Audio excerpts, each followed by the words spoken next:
Ako ang nauna, pero siya ang pinili mo. Tanong muna, may karapatan ba akong masaktan kung hindi naman tayo naging tayo?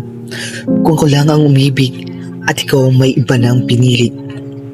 Kamusta? Ako pala si Abits at ngayong araw ng mga puso may dala kong kwento. Kwentong hindi nabigyan ng label pero minarkahan ng puso ko.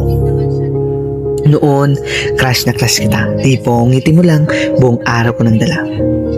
Pupunta pa ako sa Runyo, kunwari may pakay. May inuutos ang teacher, pero ang totoo, ikaw ang dahilan. Nagbo-volunteer ako, hindi dahil masipag, kundi dahil umaasa. Hanggang isang araw, pinapunta naman ako sa Runyo. At doon ko nakita ang hindi ko kailanman pinaghandaang eksena. Nag-holding hands ka. Hindi ako umiyak. Hindi ako nagtanong. Nagpanggap akong okay, pero ang puso ko gumuho. Tumatakbo ako pabalik sa room ko. Umupo sa gilid ng silid-aralan. Nagkunwaring malakas habang tahimik na umiiyak. Tapos, isang sulyap sa bintana at doon ko nalaman ang mas masakit na katotohanan. BFF ko pala ang pinili mo. Siya? Yung sinabihan kong sikreto.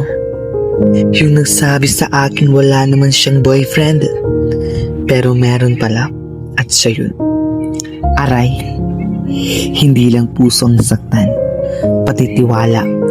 Doon ko natuntunan ang leksyon. Minsan mas tigtas ang katahimikan kaysa katotohanan hindi ka pinipili. Pero alam mo, hindi dito nagtatapos ang kwento.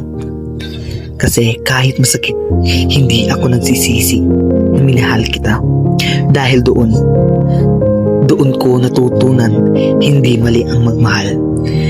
Ang mali lang ay piliin ang sarili sa taong hindi ka kayang piliin. Ngayon, pinipili ko ang sarili ko. Pinipili ko ang paghilom. Pinipili ko ang pag-asa. At sa araw ng mapuso na ito, hindi na tanong kung bakit ako nasaktan. Ang tanong lang ay, handa na ba akong magmahal ulit? Oo, pero sa pagkakataong ito, sa taong pipiliin rin ang angas sa akin. Dahil kahit ako ang nauna, darating ang araw na ako naman ang pipiliin. Hindi ako pinili, pero hindi ibig sabihin nun na hindi ako karapat-dapat mahalin.